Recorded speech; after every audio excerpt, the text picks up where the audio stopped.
Roger starts with a real-life espionage thriller called The Falcon and the Snowman. There have been a lot of spy movies over the years, but never ever one quite like The Falcon and the Snowman, which is based on the true story of two young Americans, a computer whiz and a drug dealer who sold defense secrets to the Soviet Union.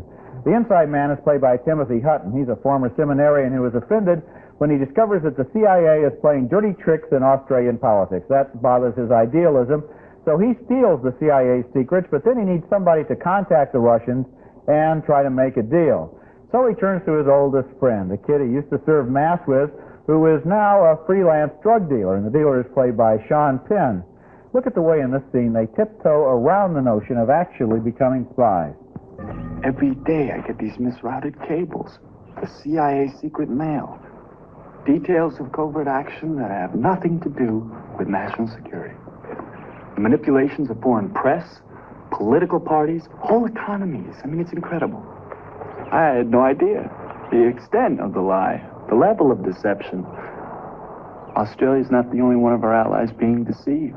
Woo! I've got a house to show. Lock up if you leave. You know what I think? You really want to hurt him? You really want to do some damage? Make it public. New York Times. No. No, I'm talking about a big expose. It's already public. You can't get any more public than what happened in Chile. People still don't believe we engineered that. Allende was a socialist. He was elected. You know, people see what they want to see. It's unbelievable. Well, I don't know what's going on with you, but this is insane. It's wrong. It took a lot of trust to come to you with this. Because if you can't see this is wrong, then you're further gone than I thought, and I feel sorry for you. You're a drug dealer, Dalton. How can you tell me what's right and wrong? You want to say that a little louder? I don't think the neighbors heard you.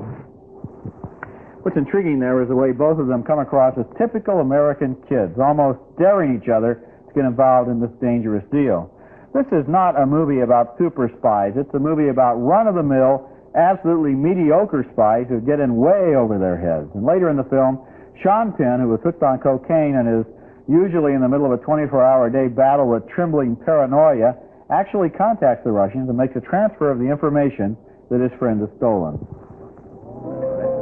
If I don't show up within 30 minutes, that means something went wrong, and we'll try again next month, okay? Okay. Now, never, Louis, I must stress this, never come to the embassy again. It's watched constantly by you know who.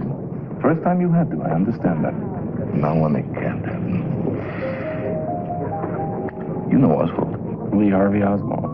He visited the embassy here, and you know what? The CIA has a picture of him on the grounds. They photograph everybody. I want you to promise me. No, it crossed my heart. Good. So you understand. When you've got something for me, make an X 1 meter above the sidewalk at the junction of Juarez and Peralta, the first Monday of the month. You see it, and we'll be in touch. Tuesday. Did I say Monday? Monday, yeah. Not interested. Tuesday. Now I need to know some things, and I have a list. The money picture. All right. I got it. Safe and sound, I didn't forget. So.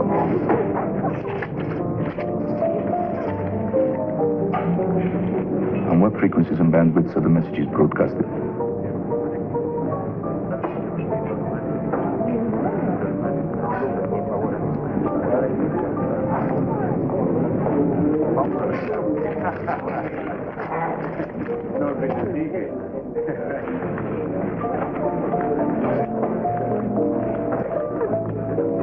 I don't know. That looks like amateur night there, where he's wiping his mouth and then passing the money across the table. But this movie is so filled with such a wealth of everyday detail that you get the notion that spies are more often like this than they are like the James Bond stereotype. This is one of those things called a how-to movie, where while the story's going on, you're learning actually how it really works, and so you're gripped at two levels, the story and then the detail. It's very and you well have done. the feeling that they know how it works. Yeah. That the movie has been well researched. The Falcon and the Snowman is an amazing movie. It's amazingly good for one thing, and it's amazing, too, in the way it pieces together its incredible spy story out of the mundane ingredients of everyday life, out of parents, swimming pools, suburbs, and girlfriends, out of the compulsion to try doing something dangerous and tricky just to see if you can get away with it, the reckless compulsion.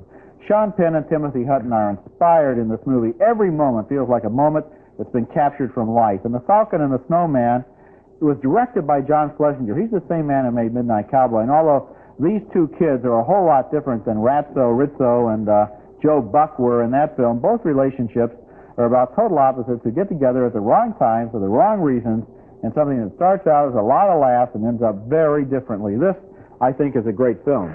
It's very early in 1985, but it's going to be hard to have 9 films keep this off the 10 best list. I'll tell you that. This is quite good. I appreciate the performance of Sean Penn. First of all, I didn't recognize him from Fast Times at Ridgemont High. This is a world apart of this role.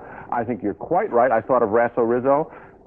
This is that good a performance by this young man. It's not overplayed. He's a fascinating guy, and I think he does a great job. The film also isn't too preachy. Sometimes Timothy Hutton plays these earnest young men, and you think it's going to teach us a lesson, you know. This film is very good at showing behavior, and the lesson I like the fact you say it isn't preachy, because obviously here are Americans selling secrets to Russians. They're traitors, and the movie could have gotten sidetracked into just being about treason. Instead, it's about behavior.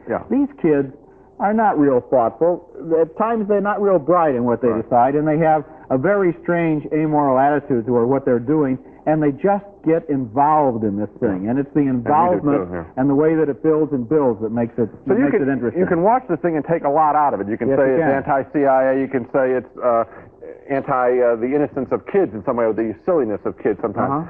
But you're going to see a lot of great behavior. Real good film. The thumbs up for The Falcon and the Snowman, the almost hypnotically gripping story of 2 American kids who become Soviet spies. Falcon and the Snowman. Recommending all 3, but The Falcon and the Snowman, I think you're right. It's going to be around on our best 10 list, mine anyway. Very fine film.